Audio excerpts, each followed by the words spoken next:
My name is Ryan Mann Hamilton. I was born and raised in Puerto Rico. My family is from Dominican Republic by way of St. Kitts and Nevis, Cuba, and the United States, from Philadelphia and from New York as well.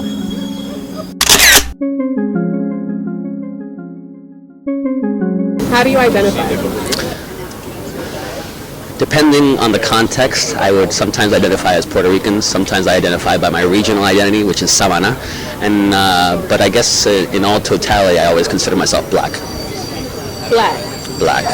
Not Latino? Not Latino. Why not? No, but you know. Because I understand my family history, understanding where it comes from, and different mixtures that happen there, but Latino is probably the least that is involved in that mixture. So even though I grew up speaking Spanish, and obviously in Puerto Rico itself, I always understood myself very different from that context. And then as I explored my history, I really found those African American roots and really going back to the diasporic element of things. And so that's the way I've always identified, precisely because people always try to say I'm Latino and not black. And so I choose to do the opposite and say I'm black and not Latino. So do you ever identify as Latino? Yeah, depending on the context itself and who I'm hanging out with. And so if I'm hanging out with a lot of my Puerto Rican friends, actually I don't even say Latino, I'd say Puerto Rican. Or if with my Dominican friends, I'm say I'm of Dominican descent. So Latino to me is actually sort of a U.S. construction. And so I find it very difficult to do that in multiple times, to actually call myself Latino or Hispanic for that matter, because I don't see myself classified in that way.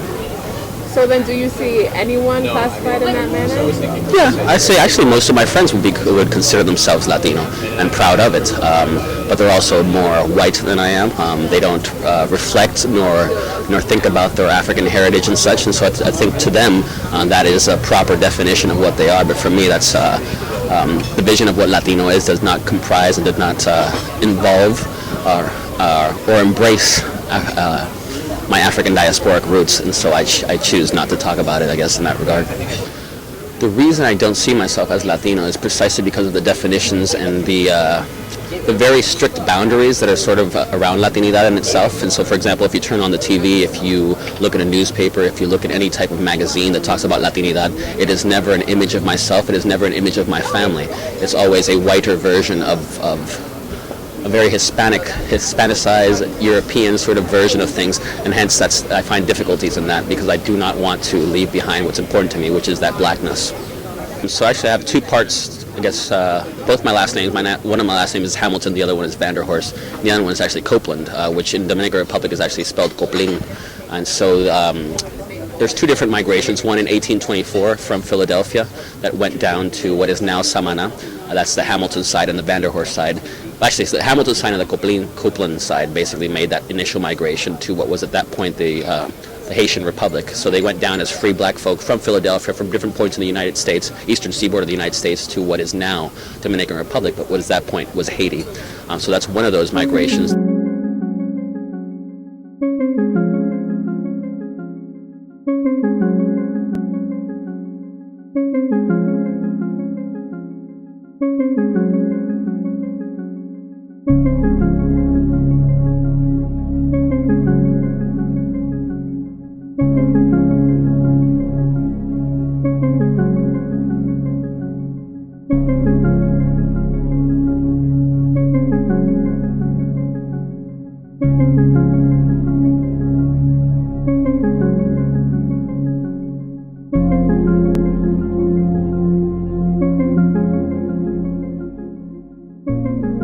Then the Vanderhorst side actually comes from South Carolina. They were slaves in the Kiowa plantation in South Carolina. Once they were freed, they made their way up to New York. They owned a pickle store actually on Church Street in Manhattan, and then from there joined the AME Church, and then migrated as the ancestor that migrated to do what was at that point again was Haiti, was a bishop in the AME Church, African Methodist Episcopal Church.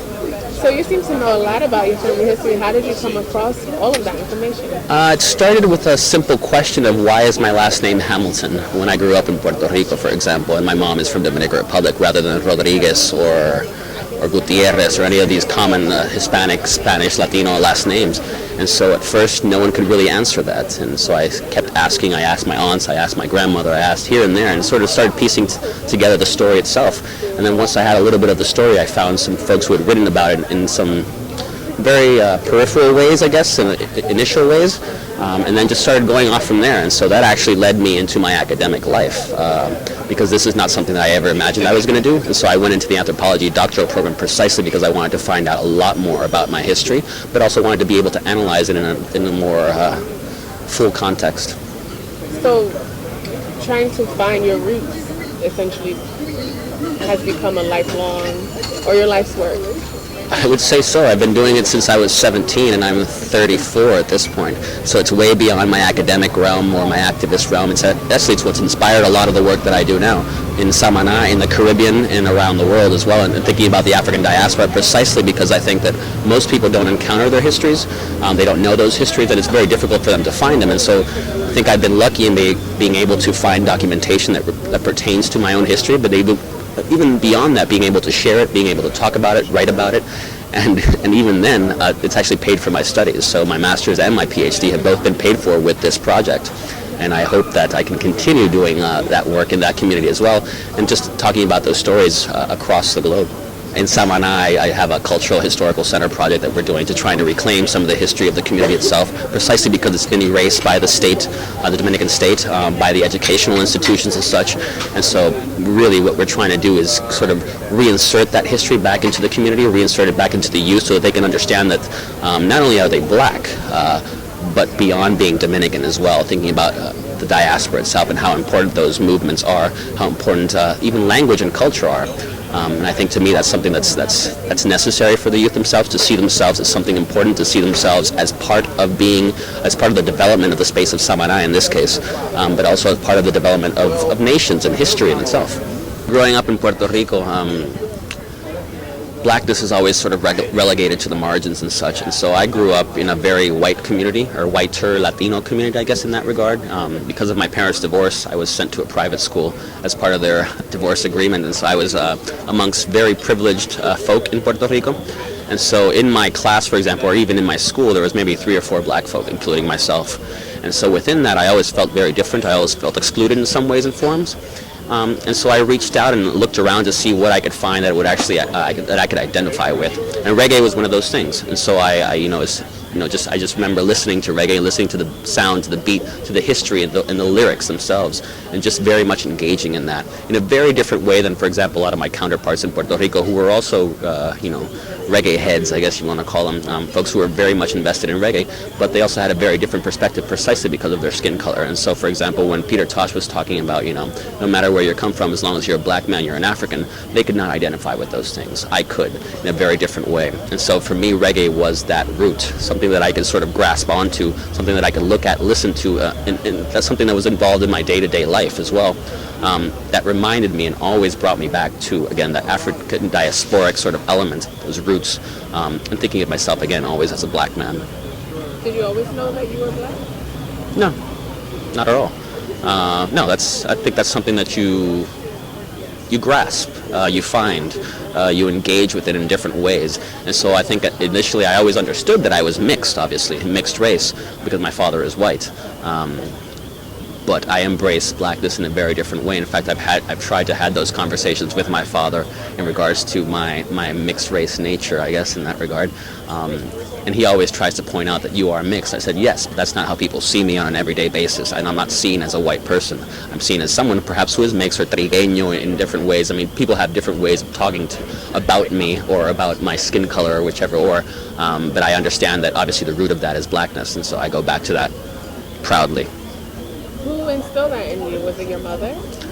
No, actually, in my family, we never really talked about those things. Actually, now I think as an adult, I can talk with my mother about this. For example, I saw my mother the other day posted on Facebook. She saw something or the other, and she said, I've never been so proud of being black. And that is actually a very interesting thing for my mother to say, because she never grew up talking about those things. Not to say that she didn't see herself that way, but coming from the context of the Dominican Republic and growing up in Puerto Rico as a professor at the university, she never asserted herself in that way. She asserted herself as a woman, first off, as a very strong woman that she is, and then seeing herself and still understanding that she was black, but never talking about it in that way. It wasn't a topic that came up at all, actually, in the home. It came from the outside. So within your family, was color discussed at all? Does your family have a color complex? Color complex. Yes, definitely race is discussed within the family, and there's definitely some patterns and some issues that happen there. For example, actually, I remember one of the most interesting conversations that I ever had with my grandmother after my grandfather had passed. I said, because my grandfather would be what some folks would consider mulata, or lighter skinned. My grandfather was black, and there was no distinguishing that fact, obviously. And so I asked her, I said, well, why did you marry my grandfather? And she paused and looked at me and she said, well, he was an ugly black man, but he had a really good job. And so to me that was actually interesting in terms of thinking about not only, well, obviously their marriage and their relationship, but then thinking beyond that, thinking about my 7 aunts and uncles, for example, who all married whites or Dominicans or Europeans themselves. And so that obviously is something that one has to question as to why these relationships tend to happen, obviously. And actually that's something that affects me as well. And so, for example, I've never been able to date a white woman because I find it actually quite difficult to do, but also complicated in terms of thinking about my own history and thinking about the ways that relationships are formed and future relationships are formed. Well, for me, mejorando la raza would be actually going blacker. So I guess I'm the opposite. I try to break with the patterns of life, and so I do have issues. One thing, actually, funny enough, when you talk about Latinidad and being Latino, one thing that I think about when I think about my partner is actually I do want her to speak Spanish. But I also want her to understand blackness and to feel comfortable with that, whether she is or not, or whether she has a background in that or not. But I think that whiteness, and I also think about, when I think about whiteness, it's a whiteness that I talk about is a whiteness from the United States versus a European whiteness, which is, to me, very different in some way or form. I think there's a privilege that exudes, that is coming out of the U.S. context that I have not found in other places. And so hence I always have issues with that and have not found a way to deal with it correctly yet, I guess. Well, I certainly have a privilege over folks who would be darker than I am, darker skinned than I am, precisely because I think that, especially in the context of the United States and Latin America as well, the darker you get, the more threatening you are in many ways. And so I get away with, as a light-skinned black person, I do get away with certain things. Also, for example, thinking about even features, I always get told, well, you don't have bad hair, or you don't have, you have very refined features, or whichever, and so that allows me to get away from certain things. But also even thinking about like intonation and accent. And so when I speak English, for example, it's very hard to recognize where I'm from, even though I was born and raised in Puerto Rico and have lived most of the majority of my life outside of this country.